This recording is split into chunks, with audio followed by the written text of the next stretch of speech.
Hello and welcome to Healing from Within. I am your host, Sheryl Glick, author of The Living Spirit, which shares stories of spiritual awakening, spiritual communication, healing energies, miracles, and ways to find and refine your inner source. I am delighted to welcome Jim Self, author of A Course in Mastering Alchemy, a complete set of personal energy tools to help you change your attitude to life and so transform it and to experience physical and energetic life as it creates a new pathway for humans to walk now and well into the future. Hello, Jim, and thank you so much for joining us today on Healing from Within. Thank you, Sheryl. My pleasure to be with you. Jim, as listeners of the show are well aware, my guests and I share our search for understanding life in its multidimensional context and to reach out to universal forces that are helping us master our human and divine potential. As we come to understand life in these realities, we can help humanity and the earth to its intended state of well-being, peace, and happiness. In today's episode of Healing from Within, we will discover the teachers of light and how those in the non-physical realm who know all of the possibilities and probabilities of what's possible are helping those in this three-dimensional life to recreate and change within the physical so we may achieve a higher state of consciousness. Jim, I always love to ask my guests to think back to their childhood and to remember a person or a place, an experience or a dream that might have shown them or others what would be their life path and interest and what would be valuable to them in their adult life. So think back for a minute to something. Oh, I don't have to think at all. So in my reality today, as in my childhood, this communication has always been in my reality. And so for the most part, we grow up, we start out dragging our blanket around or our little doll around or our connection to spirit. That's the connection for a little child. That's, I'm connected. I need this. It's the physical manifestation of that spiritual connection. In my reality, that voice never went away. Most children begin to absorb themselves into the third dimensional reality, and mom, dad, teacher, minister become very prominent, and mom, dad, teacher, minister begin to have a better idea of how to run your life, guide your life, direct your life than you do. And as a little kid, you basically say, okay. And when they say stop playing T and talking to those invisibles at the chair, you look at them, you look at the angels and the archangelics and what you know, and you say, okay, I'm here for this adventure. And you turn it off. And when you turn it off, you turn off your clairvoyance, your clairaudience, your clairsentience, all of those great spiritual abilities that are aligned with the inner guidance system that allow you to discern what you're experiencing in your immediate vicinity. And we turn that off as little children. I didn't turn it off.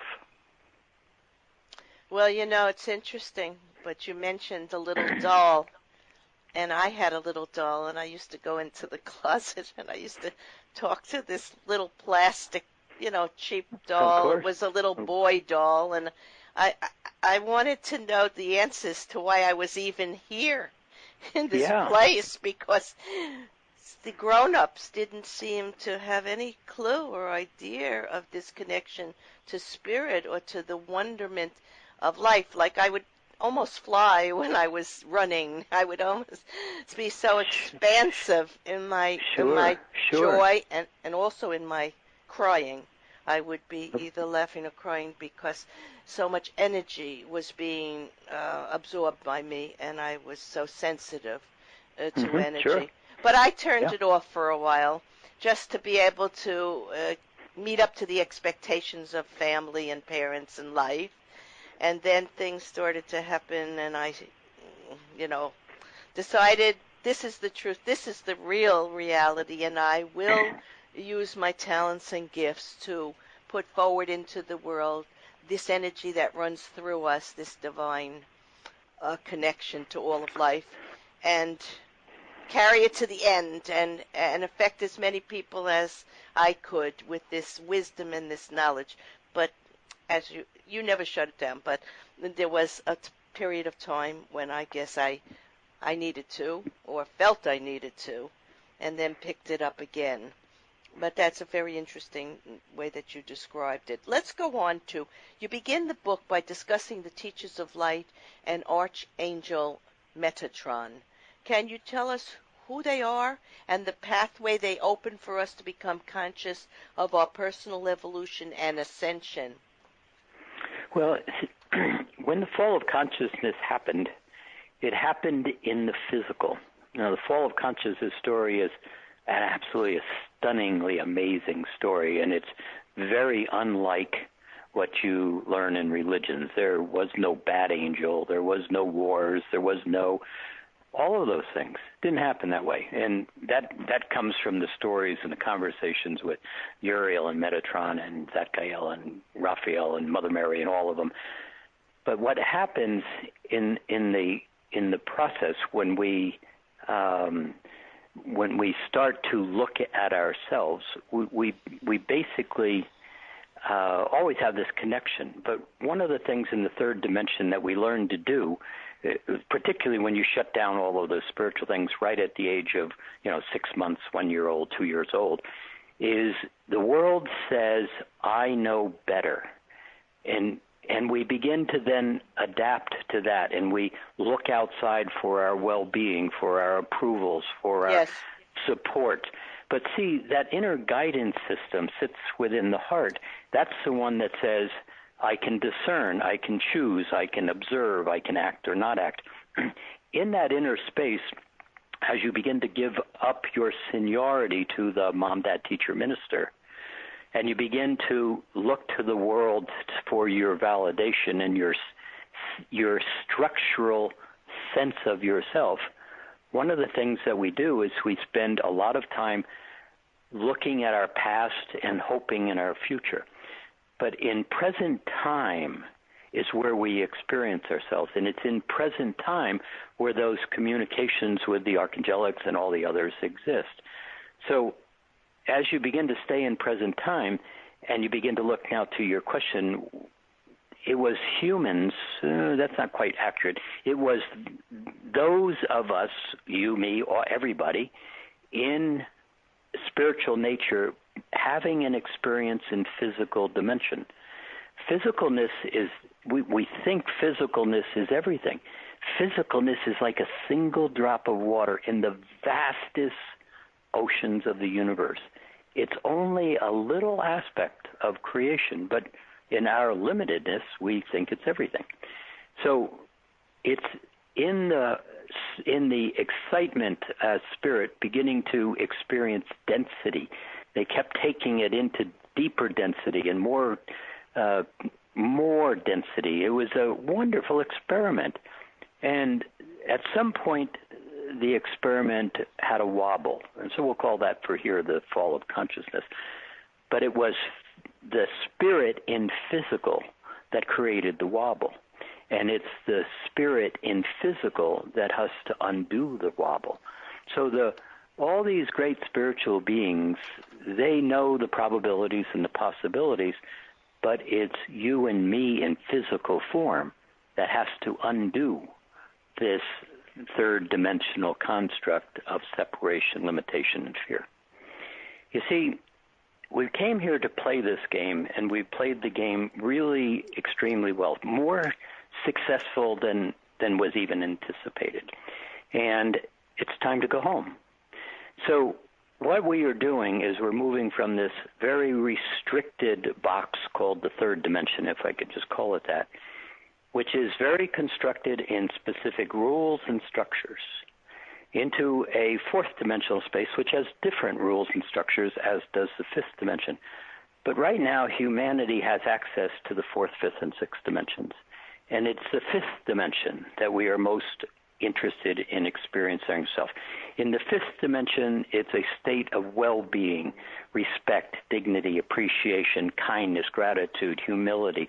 All the things, if we said to somebody, what would you like to see the best of the best and live that life, what would it look like? And it would be those kind of words. But what happens is to get from here to there, which is simply one breath, you can't take your baggage with you on this journey. And what you're watching now in the world is the transition that's occurring in the shifting of consciousness. And the baggage is all the stuff you've accumulated in the third dimension. And a great amount of what you've accumulated in the third dimension is a set of beliefs that are really very inaccurate. Yes. We grow up with mom, dad, teacher, minister, and one of the things that we constantly hear is something's wrong with you. You're not attractive, you don't fit, you're not smart, you're never going to succeed, you're not as good as them, etc., etc. That's what the third dimension says. And then what we do is we hear that, and it's as if we are handed something. And the something doesn't feel very good, and the something is confusing most of the time, and the something doesn't belong to us. But what we do is it's as if we accept this gift, you're not okay, and then we walk around trying to figure out, what did I do wrong? Now, how many times have you asked yourself that? What did I do wrong? What's wrong with me? Well, there is nothing wrong with you. I'd have to say to you, Jim, I never say that. Thank goodness, because people do say that, because they don't have this sense of connection, this sense of knowing they're not alone, this sense of knowing they're more than their physical body and something exists beyond. Once you have that, you no longer say that to yourself. But you have to figure out how to find that. Right. That is the key, and that's what we're living through now. So many people finding out that there is so much more to us, to life, to what we are, where we come from, where we go, home, as you just expressed, we're going home. And the finding of this is the true gift of life. And I think bits and pieces of our soul are taken away from us as children because we're born with this feeling, this knowingness, and then we spend the rest of our life, many of us, trying to retrieve it and make ourselves whole and make ourselves, we are all connected and interconnected. So, yeah, it's a process.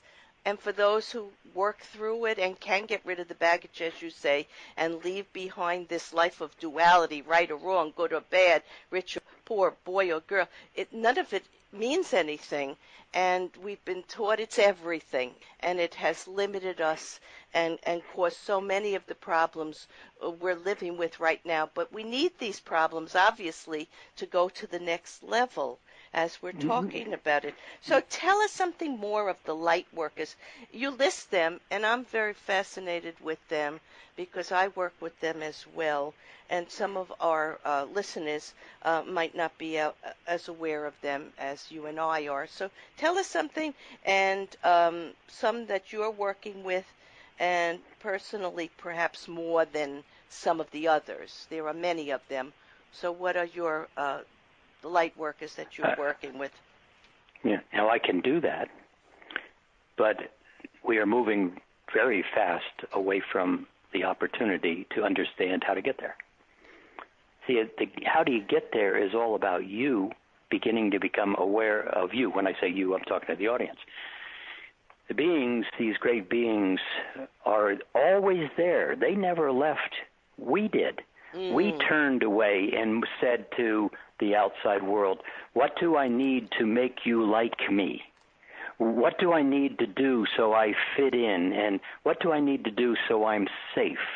And all those answers are generated outside and away from yourself. And so what we do is we turn away from that inner guidance system. You see, Yeshua, Mother Mary, Anna, the mother of Mother Mary, Metatron, Melchizedek, Zadkiel, Uriel, Raphael, Gabriel, and on. They never left. They sit right They sit in that sacred heart. So the key is to the individual, how do I get safe? How do I get grounded? How do I find the center of my head? How do I begin to think from the heart and observe the world out there without being part of the world out there? Now, that doesn't mean the earth goes away and the noise goes away. It's simply I'm in the world, but I'm not part of that world. And when you begin to find sets of tools that allow you to get comfortable with yourself and recognize I can observe and choose rather than follow along as a lemming over the edge of the cliff, then I begin to start on a journey that allows me to know myself. And that's what this book is all about. That's what the Course is all about. And the Course is not a weekend course. It's a journey. It's a complete different way of looking at a reality that you've always looked at but just didn't pay attention from to this angle. In a different way. And it's a lifetime journey, and perhaps, well, not perhaps, many lifetimes, because the experiences are going to go on, and we're always going to be evolving and changing and part of this eternal life force. So, you know, when I was going to develop my own intuitive abilities and connection to higher consciousness, there were many times when I felt Mother Mary and Jesus around me, and found out about Anna, who was Jesus's grandmother, and Mary Magdalene. I was handed a big book on Mary Magdalene, and I was wondering, why are these coincidences happening? And you described them as a trio, the women as a trio of workers to bring feminine and masculine energies together. And when my daughter was pregnant with her first child, she asked me what I wanted to be called. And I thought about it for many months, and then I came out with Grandmama. I wanted to be called Grandmama. And then a Reiki student brought me a book, not knowing any of this, and just handed me this book on Anna, Woman of Miracles. And it was a story of Anna, Jesus' grandmother. And at the end of the book, a Roman soldier came in. He had helped Mary to take Jesus out of the city when they were killing all the newly born boys, because it was prophesied that a Messiah was going to be born. And it's many years later, and the soldier comes back looking for Anna, and Jesus is now about 17 years old, and he tells Julian, that's his name, to wait in the garden as his grandmama would soon be home.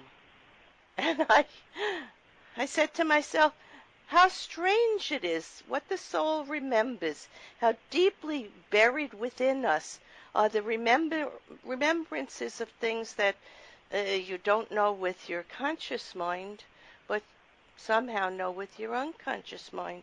And I was very amazed by all that at a time when I really didn't understand all these connections, and it would take a while for it all to be clear. So the point is that we never forget who we are or where we come from or what reality and life is really about. It's just buried within us and has to be retrieved and remembered. That's why I asked the question at the beginning of the show, to think back. Sometimes people think back even before this lifetime to experiences that they've had, and it is all part of this discovery of who we are as energy eternal beings, having this physical life, but being much, much more than that. So let's go on to something else. Why are so many people now becoming aware of a big change within themselves? Why now? When has this process really started to move very quickly?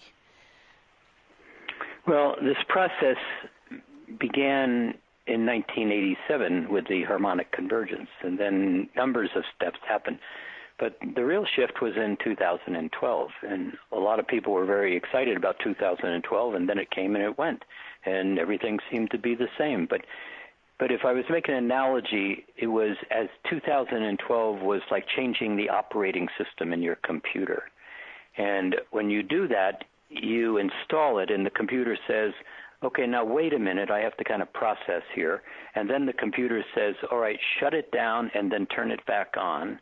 And then everything begins to settle in. Well, 2012 was the changing of the operating system. And in 2012, some numbers of things happened of great proportion, but one of them was the doorway to the third dimension, what we call third dimension. See, third dimension is not the trees, the chair, the window, the house. That's form. Third dimension is the format in which you move around in it, which is fear and duality, linear time, separation. And one of the things happened at 12 minutes after 12, on that day of 12/12, is Metatron said, there will never be another child born into the third dimension as of this moment. And so that's a really big thing that happened. But as you're now starting to watch the world shift, you're watching a world that is shifting into a new human species. There is a new human being created, and it's really quite remarkable. But what you are watching right now is you can't take your baggage with you. You can't take I'm not okay, I'm not attractive, I'm not smart with you. You simply are letting all the internal alignments now are beginning to bubble to the surface. Everything's coming to the surface. So when you watch the external world, you're just simply watching the manifestation of the internal world making a very significant shift in its process. There will be many who will get very stuck in this shift.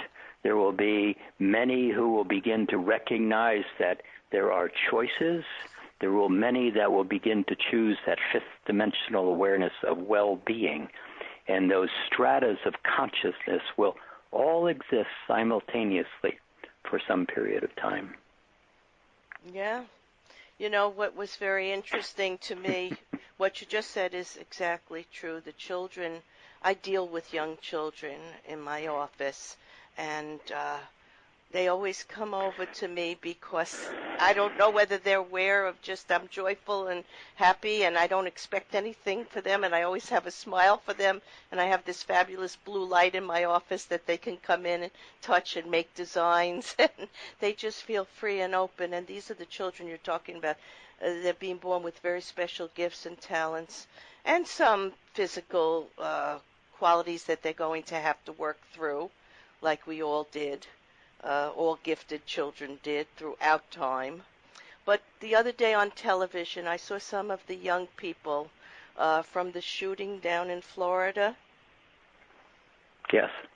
And as I listened to them and looked at their faces and their determination and the beautiful things that they were saying about the unity, and they would have a march for life, I could feel what you're talking about here and what I've been talking about for the last 20 years, that the change is very real and they will not quit this new millennial. I would say all the young people 30 years and under are of this fiber and this spiritual essence to help make the change, because they won't buckle. They will go forward with this truth without baggage and with just love and unity, and it will shape the world from America outward, because America has been the blueprint for democracy and to respect humanity and freedom from the very beginning 240 years ago. It was the plan, and hopefully we will be an example for the world. And these children, those adults, you and I, people like us, can help, and they will do what they have to do to help make this shift. Do you feel that also when you were listening to those children? Yes, but it's not just the children of America. It's the millennials. And they are in every country, every corner of the earth, every level of race, creed, state of economic being. Yes. These individuals know themselves, and they're remembering themselves in ways that are going to be really, really quite astonishing in the next 15 years specifically. Right. So we can look forward to that. And in the chaos Out of the darkness comes the light, right? The phoenix who rose out of the ashes. We're going to have some challenging times, but the shift is happening, and we're part of it. Everyone can be part of it. They don't have to run or hide. They have to participate. When you participate in life, you're part of the light. When you go away from it into duality and third world thinking, as many have, then you're you know, how can I say, you're not in a reality of truth. You're in something that is past. The time has passed. And however it happened, it only seems to be to me the last 20 years that all this has happened. But maybe it was in the works for years before. Maybe it wasn't so new.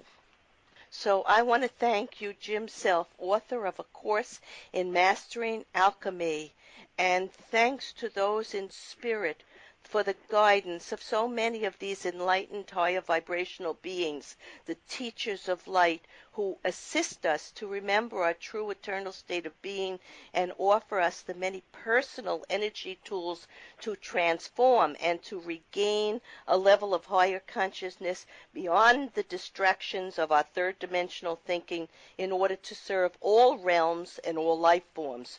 To purchase this very comprehensive and valuable aid to your own personal growth in these changing times, go to that Mastering Alchemy.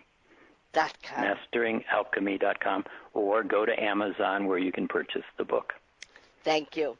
In summarizing today's episode of Healing from Within, we have journeyed with the teachers of light and with Jim, who have waited a long time for Earth and humanity to raise up to their realized state of divinity and to act and journey from now on in this present moment as we throw away the chains, restrictions, separation, and rigidity of thinking that has caused us to forget our natural state of eternal light and life.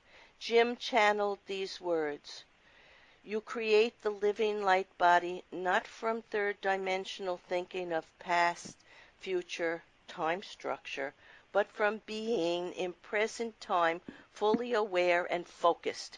You are successfully beginning to reshape, rewire, and align yourself with your own truths and with who you really are. You are on your way to becoming aware of being aware instead of unconscious of being unconscious." I am Sheryl Glick, host of Healing from Within, and invite you to visit my website, SherylGlick.com, to listen to and read about visionaries, spiritualists, scientists, physicians, psychologists, energy healers, musicians, and artists explore our physical and metaphysical realms of life. Shows may also be heard on webtalkradio.net and dreamvision7radio.com. Thank you.